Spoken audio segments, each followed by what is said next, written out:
So in Wargaming, we have this thing called the list. Independent of the system, you're pulling your army out of the gaming case, or you're sitting there preparing for tomorrow's battle, looking at your miniatures, and the list is literally the units that you're going to take. Now, some of these lists are defined ahead of time. Chain of Command, World War II, fantastic rule set. The lists are somewhat set depending on the time period. I love to play late war Germans because we get access to all these tanks that are a lot of fun to play. I love tanks. Warhammer 40,000, 13 Land Raiders, playing Battletech, tons and tons of tanks. But I can't take 10 Tiger tanks because in any given engagement on the scale of Chain of Command, I'm lucky to have maybe 2. And there are a lot of support points, a lot of support choices. So in some games we see we're very restricted. Other games, X-Wing miniatures, a lot of choices in the list, but you're restricted somewhat to faction. And then, of course, Battletech, another system that I enjoy, you can pretty much take any units in any lists that you want. Yes, in some of the great houses, which are different factions in the narrative, House Karita might field more Jenners simply because they have the facilities for it, but other houses also have that. So if I show up with 4 Jenners, you show up with 4 Jenners, it's all good to play. We're immediately best friends from that perspective for having the fortitude to bring 4 Jenners in a light assault lance. So this idea of the list. Now, a lot of these lists in games that we play, there's going to be some sort of currency.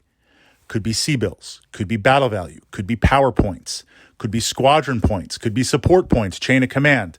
This idea that we agree ahead of time or based on the scenario, the various points, and we can select various units, and while we'll have different units, in theory, it kind of equals out.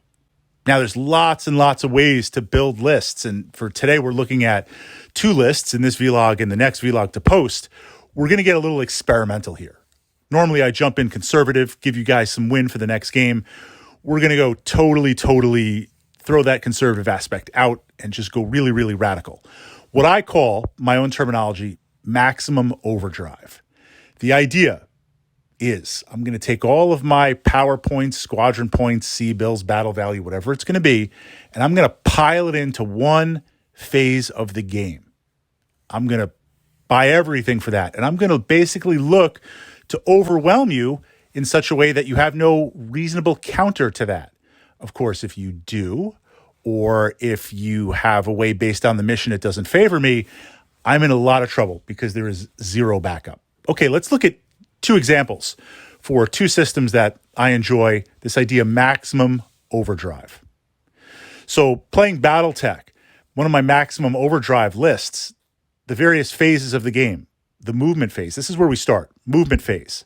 Do I take mechs that are super fast and just literally overwhelm you on speed, maximum speed?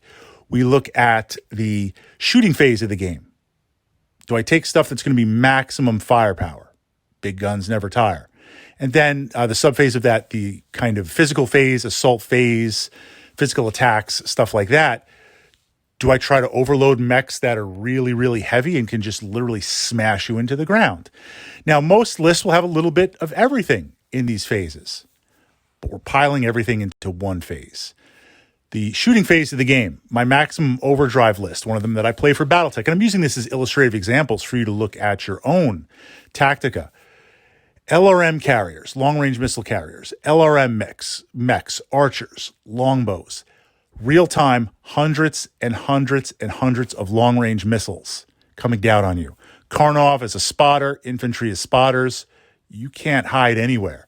And even at range with the indirect and other modifiers, I'm going to tag you with missiles like crazy. You have no idea. 5, 6, 7, 800 real-time missiles or more coming down on the table. Now, if you can make it to my back line where these units are, if it's a mission where city fight, city tech, where you can hide a little bit more, or there's ways to evade and hide on the map, hidden objectives, or it's just a mission, a non-static mission where you have to maybe grab an objective or scout and run, I'm not as effective. And I have no recourse. I have no backup plan for it. Second example would be Warhammer 40K. Lots and lots of cornate berserkers putting you to the bolt pistol and the chainsword. I've got my Terminators, cornate chosen, and a Land Raider, because I always need to play a Land Raider. Then the rest is really just corn berserkers and rhinos or on foot. I'm literally going to send waves and waves at you and put you to the bolt pistol and the chainsword. Now, there's a little bit more finesse, attacking in different waves and things like that. But there's this idea, taking all of your whatever it is to purchase, identifying the phases of the game and pouring everything into that. Not a beginner's list at all. And I say that because there's no hard counter if you're countered. If you can counter my list, I've got nothing. But if you can't, and it's a lot of fun to play, I'm going to just bring that maximum overdrive and try to pummel you on the table.